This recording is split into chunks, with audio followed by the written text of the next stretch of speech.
সবাইকে আনন্দিত জয়গুরু। আমাদের পরিবারে কোনো একটি মন্তব্য নিয়ে কারো যদি পছন্দ না হয়, সেটা তারা মুখে মুখে বলে দেয়, বা পাঁচটা মানুষ থাকলো বা কে থাকলো না থাকলো তাদের জানার প্রয়োজন নেই, সবার সামনে বলে দিল, উপস্থাপনা করে দিল। এবং কোন মানুষ এতে আঘাত পেল, বা তার সে কতটা খাটো হলো, ছোট হলো, সে দুঃখ পেল কিনা, এ কথা কেউ ভাবনা চিন্তা করে না। কিন্তু ঠাকুর তার বাণীতে স্পষ্ট বলে দিয়েছেন যে কাউকে যদি সংশোধন করতেই হয়, তাকে তাকে গোপনে সমবেদনা ভরে তাকে সেটা বুঝিয়ে বলতে হয়। কিন্তু আমরা তো জানি না, আমরা যখন খুশি দুমদাম সবার সামনে যা খুশি বলে যাই। কিন্তু আমাদের মুখটা হচ্ছে ব্রহ্ম, তাই আমাদের মুখ থেকে যে কথা বেরিয়ে যায় আমরা কিন্তু সেটা আর রিটার্ন করতে পারি না।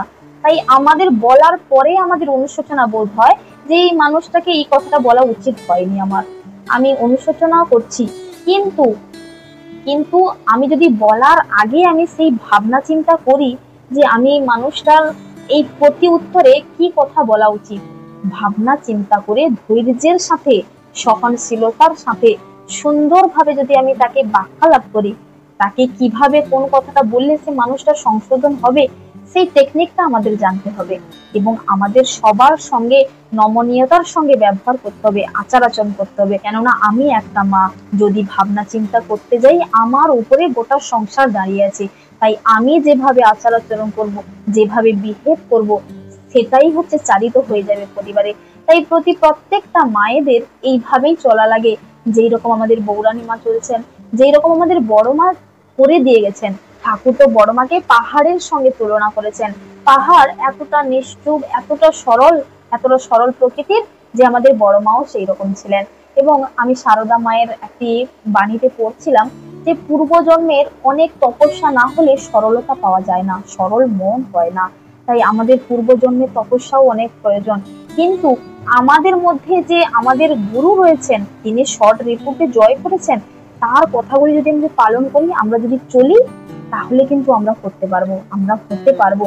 এই গুরুর চরণ ধরে বহু কিছু শিখতে পেরেছি, যা হয়তো জীবনে কোনোদিন জানতামও না, অজ্ঞানতার সঙ্গে থেকে যেতাম, মন যা চাইছে তা করতাম। কেননা এখন বহু মানুষের সঙ্গে আলাপ আলোচনা হয়, তারা আলোচনা করে আমার মন চাইছে এটা করতে, আমি করব না কেন। তাই আমি সর্বদাই বলি আমার মন অনেক কিছুই চাইবে। কেউ ধরো আমাকে একটা উল্টোপাল্টা কথা বলে দিল বা গালিগালাজ করে দিল, আমার মন চাইবে তাকে দুটো মারতে, বা তাকে, সে গালিগালাজ করছে আমারও দুটো গালিগালাজ করতে আমারও মন চাইবে। কিন্তু আমি যদি মনের সঙ্গে ভেসে গিয়ে তাকে যদি বলে দিই, তাহলে তার মধ্যে আমার মধ্যে কি পার্থক্য থাকলো? সেও যেই প্রকৃতির মানুষ, আমিও তো ওই প্রকৃতির মানুষে পরিণত হলাম, তাহলে তার মধ্যে আমার মধ্যে কোনো অন্তর নেই। তাই সেইখানে আমার ঠাকুর আমাকে কি বলেছেন? ঠাকুর বলেছেন কেউ কোনো কথা বলে তার রিভেঞ্জ দেবে না, তার প্রতি উত্তর করবে না, বরং তুমি মিষ্টি করে হেসে সুন্দরভাবে তাকে বুঝিয়ে দিয়ে আসো, তবেই সেই মানুষটা সংশোধনের রাস্তা খুঁজে পাবে, তবেই সেই মানুষকে তুমি পরিবর্তন করতে পারবে। কেননা কোনো মানুষকে যদি শিক্ষা দিতে হয়, তাহলে উপরিউক্ত কথা বলে নয়, তুমি এমন ব্যবহার করো, এমন কথাবার্তা বলো, নিজে অনুশোচনা বোধ করবে যে না, সেই ব্যক্তি দোষ করেছে, সেই ব্যক্তি আচার আচরণে ভুল হয়েছে, তবেই সে সংশোধন হবে। এমন নয় তুমি যদি রেফারেন্স দাও তাহলে কথা বিগড়াতে পারে। তাই আমরা তো জানি, আমরা তো গুরু ধরেছি, আমাদের গুরু বহু কিছু বলে দিয়ে গেছেন, সেগুলো যদি পালন করি বাস্তব জীবনে, প্রত্যেকের জীবনে আমাদের এইসব ঘটনা ঘটেই থাকে।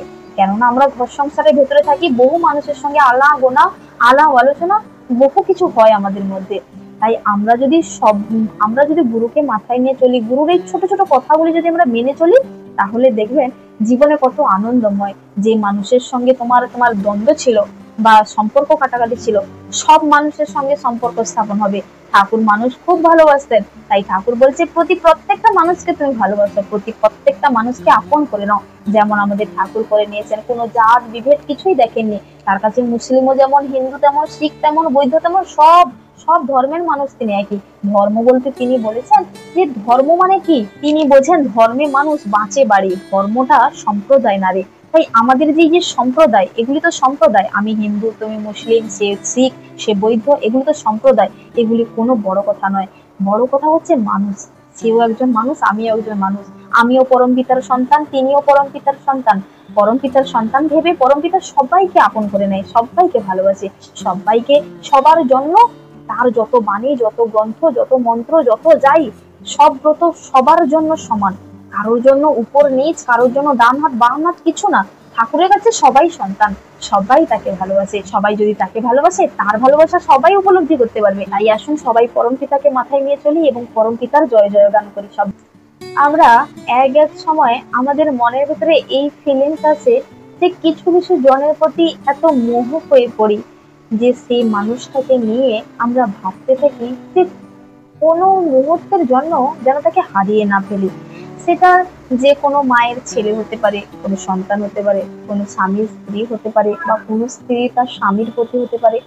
যে কোনো মানুষ মানুষের প্রতি এতটা মোহ আচ্ছন্ন, এতটা মায়ার বন্ধন হতে পারে, আমরা যেন সেই প্রিয় মানুষটাকে হারিয়ে না ফেলি। এতটাই আমাদের মায়ার মধ্যে চলে আসে বা ভালোবাসার হয়ে ওঠে। তার জন্যই আমরা ঠাকুরের কাছে প্রার্থনা করি সদা সর্বদা যেন তিনি সুস্থ থাকেন, তারা যেন ভালো থাকে। আজকে এই মানুষটা আমার সঙ্গে ভালো বিহেভ করছে, আমাকে ভালোবাসছে, সব সব ক্ষেত্রটায়, সব জায়গাটায় আমাকে উপেক্ষা করছে, আমাকে প্রাধান্য দিচ্ছে, তার জন্যই আমি তাকে বেশি ভালোবাসছি। তার জন্যই তার প্রতি আমি এত মোহ আচ্ছন্ন, এত বন্ধনে, এত মায়া পড়ে গেছে তার প্রতি যে তাকে হারানোর ভয় লাগছে আমার। এমনটাই হয় সবার জীবনে যে সত্যি এ মানুষটা এত ভালো, কিন্তু সেই একই মানুষ যখন আমাদেরকে দুঃখ দেয়, আমাদেরকে যখন বেদনার মুখে ঠেলে দেয়, তখন তার প্রতি আমাদের কি ফিলিংস আছে? তখন তখন মনের মধ্যে মনে হয় পৃথিবীর সব থেকে খারাপ মানুষটা মনে হয় আমার সঙ্গে যোগযুক্ত হয়ে গেছে। ঠাকুরকে বেছে বেছে আর কোনো মানুষই পাইনি, এর সঙ্গে কি আমার সম্পর্ক করাতে হলো? আমি এর থেকে আরো ভালো মানুষ পেতে পারতাম। তাই সেই মানুষটার কাছ থেকে যে আমি আশা করছি ভালো কিছু, কিন্তু ভালো কিছু পাচ্ছি না, তখনই আমার মাইন্ড নেগেটিভ দিকে যাচ্ছে।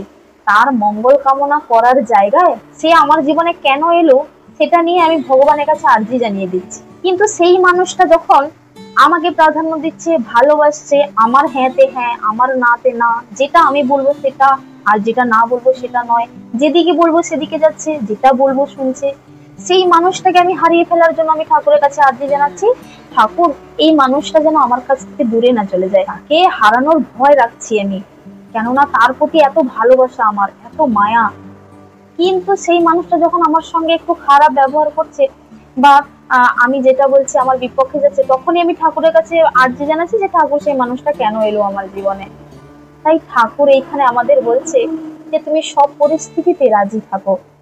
আমাদেরকে পাওয়ার আশা নয়, আমাদেরকে দেওয়ার চেষ্টা করতে হবে। আমার বেস্ট, আমি যতটা সেবা দিতে পারবো, আমি যতটা স্নেহ দিতে পারবো, যতটা ভালোবাসা দিতে পারবো, আমি আমারটা দেব।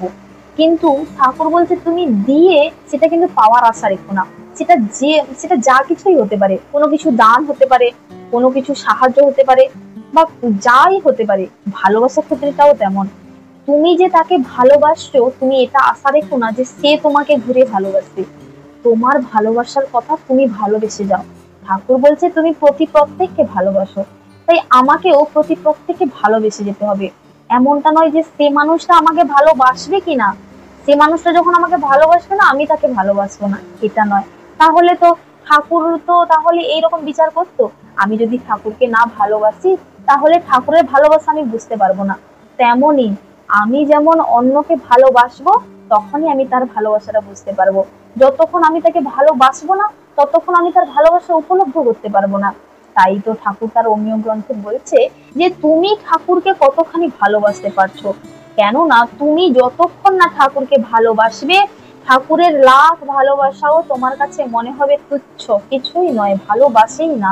সেই ভালোবাসাটা অনুভব করতে পারবে না, উপলব্ধি করতে পারবে না। তাই সর্বদাই প্রথমে নিজেকে ভালোবাসতে হয়। নিজেকে ভালোবাসতে হলে একজন সরল ব্যক্তি হতে হবে। আমরা আমাদের মনে কোনো কপটতা রাখা যাবে না। আমাদের মনে আমাদের সব থেকে বড় দোষ হচ্ছে এই মন। এই মনের মধ্যে আঁকি বুকি অনেক কিছুই চলে। একটা মানুষ যদি আমার সঙ্গে খারাপ বিহেভ করে, 1 মিনিটও সময় যাবে না সেই মানুষটার সম্বন্ধে ধারণা চেঞ্জ করার জন্য। এই মনটা আমাদের সর্বদাই ঠিক রাখতে হবে, আমাদের খারাপটা নয়, আমাদের সর্বদাই ভালো ভাবতে হবে। ঠাকুর বলছে তুমি কারোর দোষ দেখো না, তুমি যদি লোকের দোষ খুঁটিয়ে খুঁটিয়ে দেখো, তাহলে তোমার মধ্যে সেই দোষগুলি আসবে, এবং তোমার মধ্যে দোষ রয়েছে তার জন্যই তুমি অপরের দোষ দেখতে পাচ্ছ, তার ভালোটা দেখতে পাচ্ছ না।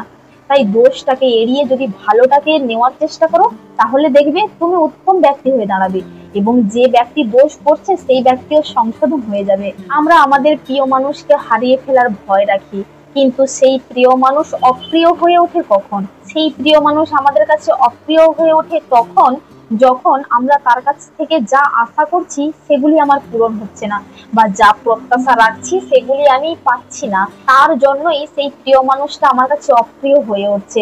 তাই কোনো কিছু প্রত্যাশা রাখতে নেই। আমি তোমাকে ভালোবাসি, এর অর্থ তো এই নয় যে আমাকে তোমার ভালো লাগবে বা তুমি আমাকে ভালোবাসবে। আমরা যেসব মেয়েরা বা মায়েরা আমরা প্রত্যাশা রাখি, কোনো মেয়ে তার বাবার প্রতি, মায়ের প্রতি, এবং কোনো স্ত্রী তার স্বামীর প্রতি, এই যে আমরা প্রত্যাশা রেখে চলেছি, তাই তো ঠাকুর তার নারীর নীতি করেছেন মায়েদের জন্য। অল ক্যান্ডিডেটের জন্য সব বাণীই চলে, শুধু মায়েদের জন্য নারীর পথে, নারীর নীতি, এইসব গ্রন্থগুলি তিনি দিয়ে গেছেন, যাতে আমরা ফলো করে চলতে পারি। একটা মায়ের মধ্যে ধৈর্য ক্ষমতা, সহ্য ক্ষমতা এবং সহানুভূতি, নমনীয়তা যদি থাকে, সেই মা কারোর কাছে যদি নমনীয়তার সঙ্গে বিহেভ করে বা আচার আচরণ করে, সে যত বড়ই মহান পুরুষ হোক না কেন, সে তাকে ভালোবাসতে বাধ্য। কেননা প্রত্যেক পুরুষই চায় যে তার স্ত্রী তার কাছে নমনীয়তা হয়ে থাকুক, তার প্রত্যেকটি আদেশগুলি পালন করুক, প্রত্যেক কথা শুনে চলুক। প্রত্যেক স্বামী চায়। এবং শ্রী শ্রী ঠাকুরের যে বড় মা ছিলেন, তিনিও কিন্তু এমনটাই ছিলেন, প্রচুর সরল প্রকৃতির, এবং ঠাকুর যা বলতেন সেটি কিন্তু শুনতেন। স্বামী ভালো করুক মন্দ করুক যাই করুক, স্বামীর কথায় হ্যাঁ ছাড়া কোনোদিন না বলতেন না। এখনকার ভালোবাসা তো আমাকে এই দিলে না, আমাকে ওই দিলে না, তাহলে তুমি আমাকে ভালোবাসো না।